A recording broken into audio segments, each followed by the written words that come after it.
rough science. Our 5 scientists have only a few short days left on their Mediterranean island to solve yet another set of brain-numbing challenges.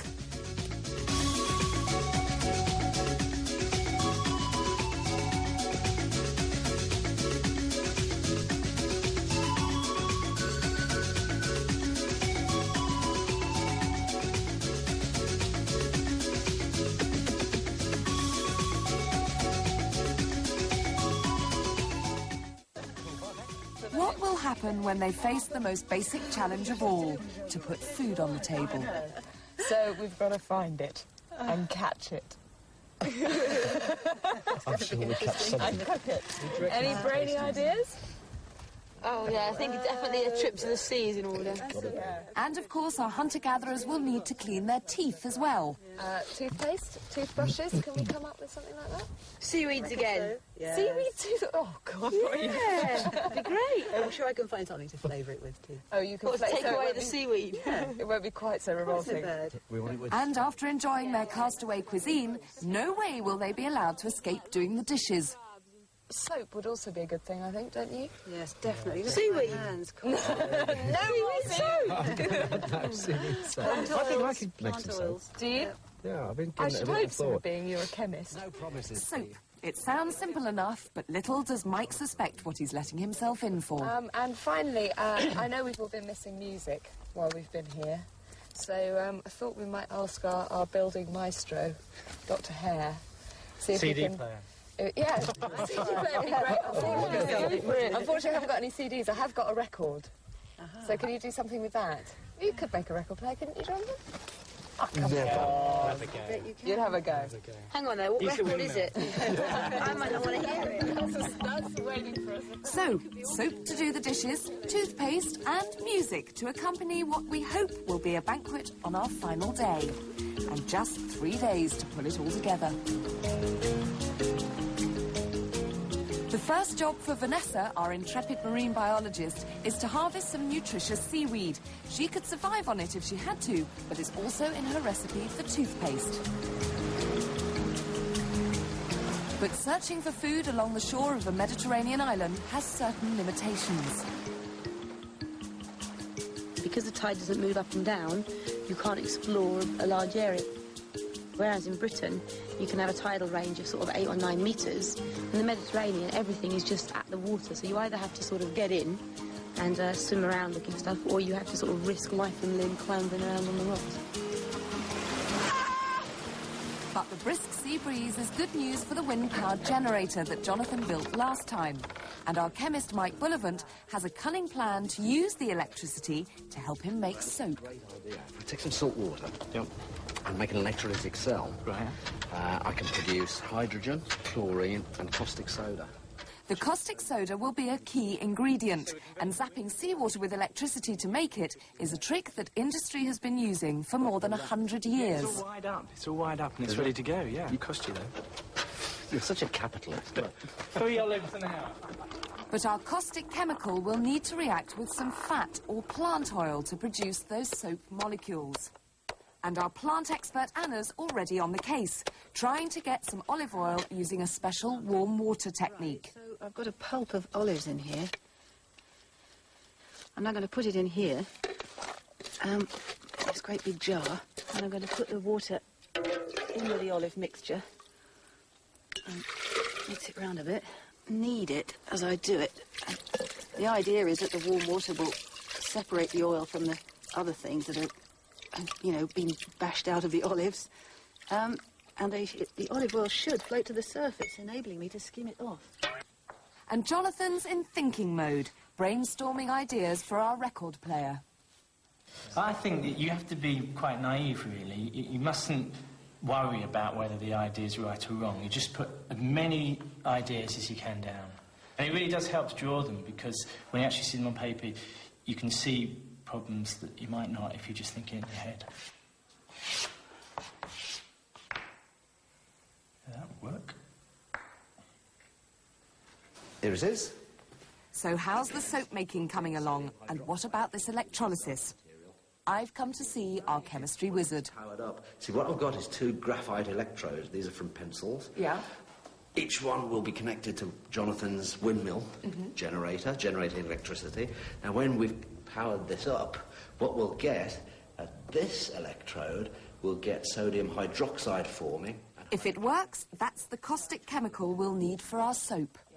So sodium chloride in seawater turns into sodium hydroxide. When electricity goes When through electricity passes through the whole system. Well, I'll be amazed to see that turned into soap, but... All we need now is some wind.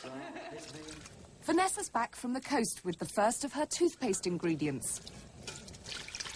I've got some gigatina in here, which is a red seaweed that I found. A lot of the red seaweeds in Britain, I know, give alginates when you boil them.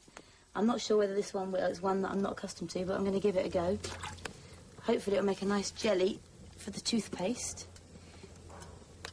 It's used in loads and loads of things like beer and yoghurt and shampoos and stuff. It's edible. I might even feed it to them for the feast. I can't say I really fancy seaweed for dinner, but Mike Leahy's promised to get us a fish with an improvised rod and reel. This is good. It makes change from being stuck in the lab. It's a lot sunnier. You can see I've made it quite a big diameter, and it's got to pull in a fair bit of line on every turn, or it's really going to be an absolute failure. And then the final bit, the guide, the line will go through this loop to make sure that it actually goes on the reel. It doesn't go off the side. Good afternoon, and Anna's done her bit for the soap and got us a supply of olive oil. But our chemist's in trouble. The wind's dropped, the windmill generator's barely turning, and there's no sign of caustic soda. Oh, it's so gloopy. It's just all jelly. It's brilliant. Our toothpaste ingredients: finely ground seashells to make a calcium-based abrasive powder, and Anna's mint oil flavour enhancer. I'll take these big bits out because I think they might be a little bit too abrasive. Abrasive is one thing and pulling your gums off is another. And for a kinder, gentler abrasive, finely ground vegetable charcoal. So it needs to be mostly the sort of abrasive ingredient, then a little bit of flavouring, peppermint oil, and just enough of the seaweed alginate to bind it together, basically, doesn't it? I don't really know how much I need. Let's put a little bit in at first. Looks interesting. Looks great, doesn't it? Doesn't it? Dead useful stuff.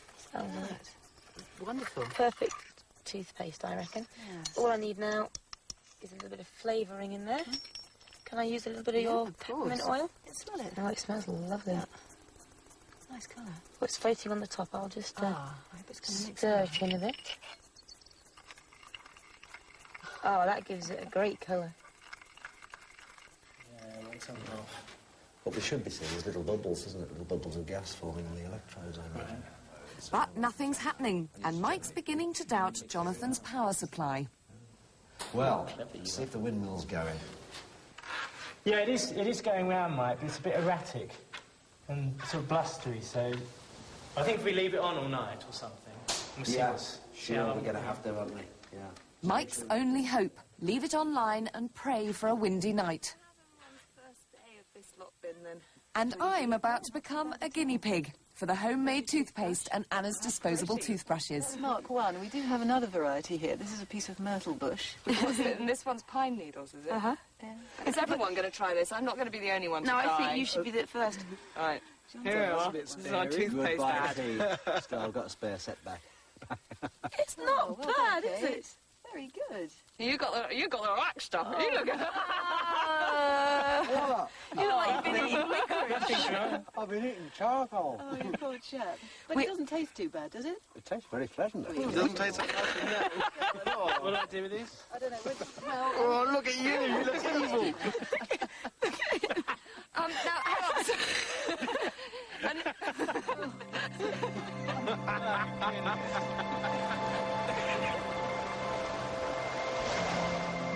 As the sun sets on our first day, one final job for Mike: putting his Fred Flintstone rod to the test.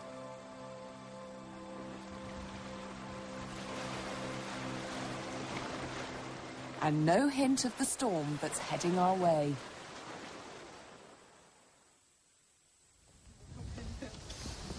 beautiful windmill. Someone's nicked our windmill and left it with a pile of rubbish. Oh no, look at my coil. Mike asked for wind, and he got wind. An overnight gale has put Jonathan's windmill well and truly out of action. We'll leave you alone. Yeah, you just sit and contemplate. It's okay. While Jonathan mourns, Mike's picked himself up and come up with another way to get that vital caustic solution. Donovan, you're supposed to be making soap, not mucking around with coal. This will be soap after a few steps. Is it good coal? He's decided to try an ancient soap-making technique. This stuff is ash from the fires that we've been having. It's been steeped in water for a few hours, and we filter off the solid bits. And as you can see, what we get is this mucky. I think there's still a lot of small ash particles in there, so we've got to filter it off the solid through a much more efficient process. This is sand in here. It comes out clearer. So we've got potassium carbonate, that's what we want. Right. And then that's too dilute a solution of potassium carbonate and water. So we take it over here, put it on the fire and just reduce it down. So we're making it more and more concentrated. But the magical thing, Kate, is the potassium carbonate has been reacting with the water to form potassium hydroxide. Now, potassium hydroxide is the chemical that we want to start. It's one of the starting materials for our soap. Aha, so there is method in your madness. And that's so crazy after all. With our hoped-for banquet just a day away and having had no luck with his rod, Mike Leahy's adding to his arsenal. An amateur archer, he's planning a bow and arrow to harpoon a fish. Still working on the entertainment system, Jonathan's come up with an ingenious source of power: gravity. If we wind lots of turns and have a weight, then as this weight falls, it's going to undo the wire and move this pulley round. So we're using weight. But there's one little problem. The trouble is, when things fall under gravity, they accelerate. In other words, they pick up speed all the time. And we don't want that, because we want the turntable and everything to be at constant speed.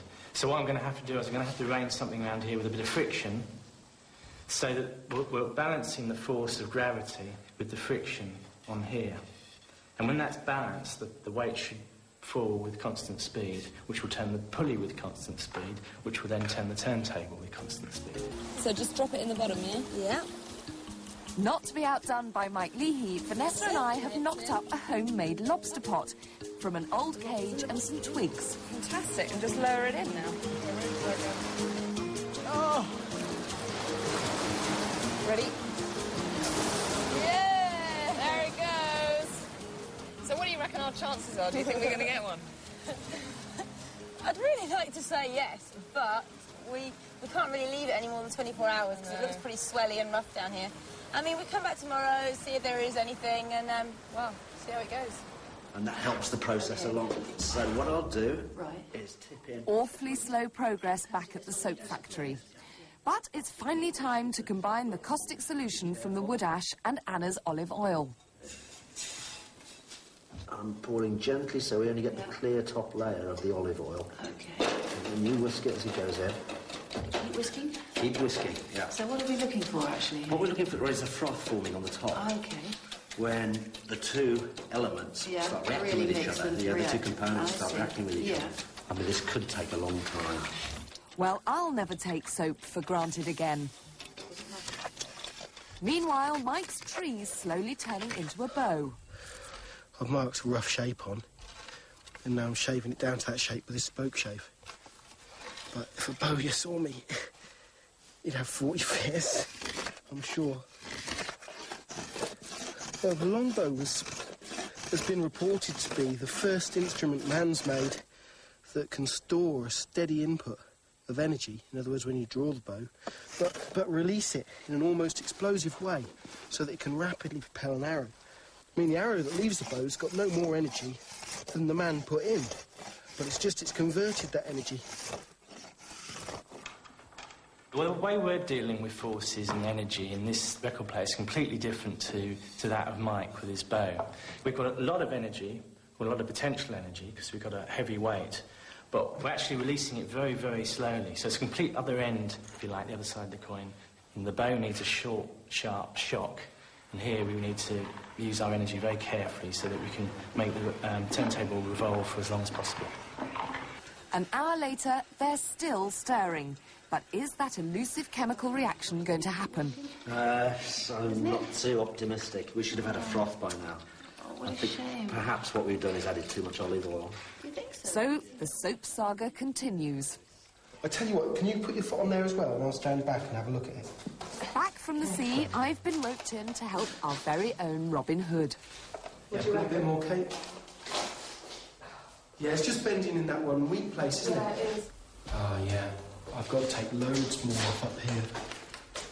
So why does it matter that it's bending in one weak spot? Well, really, you want the whole of the wood to bend, because it's only the wood that's bent that stores any energy you can release later. At the moment, only that piece is doing any work. Right. So that's the first problem. It's nowhere near as powerful as it should be, because if this bit bends, the rest's doing nothing. But the worst thing is, with a weak spot there, if you draw that, because obviously that's bending a heck of a lot and the rest of it's barely bending, it'll snap. So we've got to make it so that it bends equally. Mike's latest soap recipe, baking crushed seashells to produce lime to kickstart the reaction. But things have gone horribly wrong. We were crushing the shells in an aluminium saucepan that we'd found, and we put it in this kiln, and what I'd overlooked was the fact that aluminium melts at a temperature which is much lower than this kiln, so all the aluminium pot has melted, and as you see, it's running out here. Proof that even scientists get it wrong sometimes.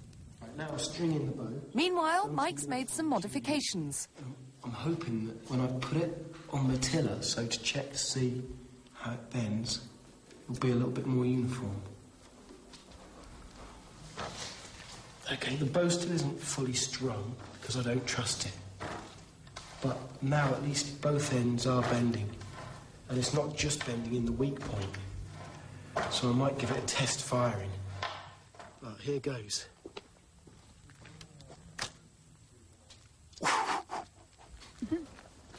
Turntable is connected by bands to this pulley, and this pulley is connected to the piece of wood with all the string wound round it, and that goes all the way up to a pulley with some weight on it. And when that comes down, it will pull the string with it, which will move it all. As you can see, it's all moving.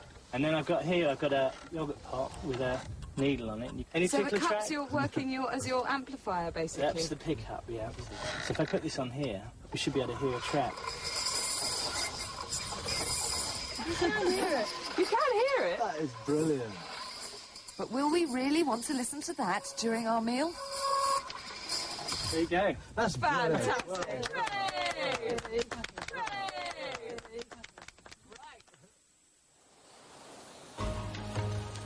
Our last day dawns.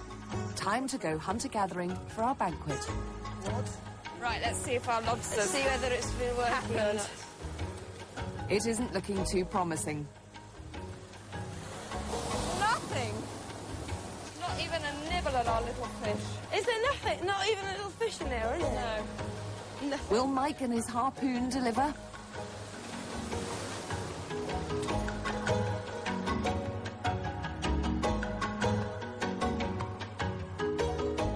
Oh well, there's always seaweed.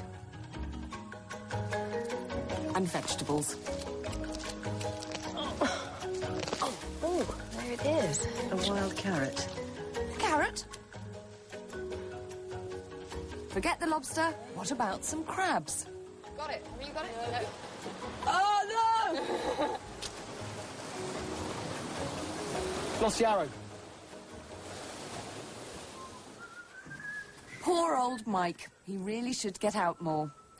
All alone back at the prison, it's his final shot at the chemical reaction needed for our soap. He's given up on the shells and gone back to his wood ash solution. But this time, he wants to make sure he's got the purest possible ingredients to get that reaction going. So, he's redesigned his apparatus, and this new charcoal filter just could be the answer. And this time, his filtered wood ash is looking crystal clear. It might just work. That's about 2/3 and a third. Is that about right? And it's now or never for the soap. Will our purified wood ash finally react with our olive oil? What we're going to do is, super clean stick, do a lot of whisking.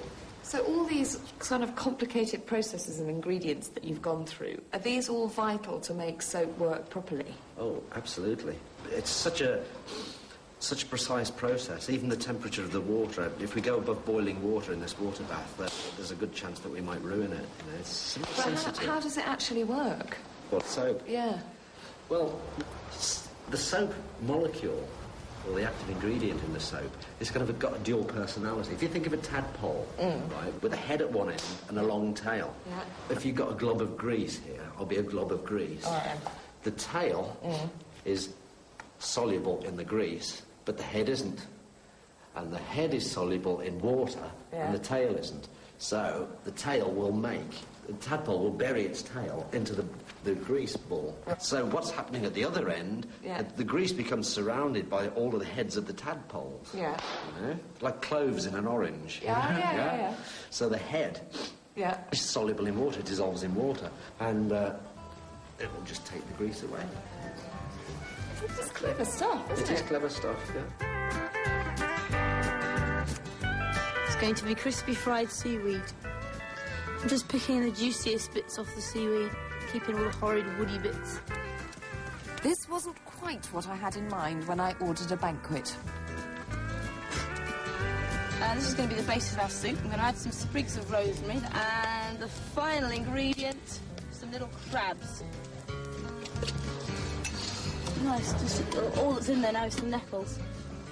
And some little rosemary. And how's our chemist faring? After all his trials and tribulations, he may just be onto a winner. Just look at that. I'm really proud of that. That is soap forming in there. Come and get it! It's the end of day 3 and our island banquet is served. And Mike's kept his promise and delivered a fish, even if he had to scoop it out of a rock pool. Right. On tonight's menu, we have toasted pine nuts, crispy seaweed and fruits of the sea, crab and nettle soup, rock samphire pickle, and tree strawberry jelly. Let's eat. Well, we thought that these scallop shells would make quite good spoons for the soup. All that hard work. I don't mind, I'll set up your Pretty good. We quite like it though. Really good. Anna? Don't die on us, Mike. Did you shoot these? Have we got any salt? I made some salt out of some evaporated seawater. Look, and there's also some pepper there from seaweed. What do you think of the crispy seaweed? It looks like the looking good, contents of a moped's exhaust system after somebody's put too much oil in it. Do you know The seaweed is disgusting. Kate, how'd you get the little shells? Rock samphire. Rock samphire, yes. It's mentioned in Shakespeare, isn't it? King Lear. Yes, he said it was a very good Yeah! Dip it in your pickle. Oh, look. Which Look, it's really snail-like. Go on, be brave, big tough boy. No, that's the shot. Hang on in there. Am I going to chew then? Hang on, stick lots of vinegar on it. Time for our musical entertainment. It's one of you two's earlier hits. It's a slow record. It's a 33 revs a minute. It's hard to keep that steady. And to round things off, Vanessa's special dessert. Seaweed jelly with tree strawberries. Castaway liquid soap. All good things come to an end, and all that's left is the washing up. Time to put Mike's homemade soap to the ultimate test. Is it forming a lather? No, it's working. It's working. The grease is definitely coming off it. You better doing something. There's the odd bubble. Yeah, it depends on the state of the water as well, if it's hard water. Excuses, excuses.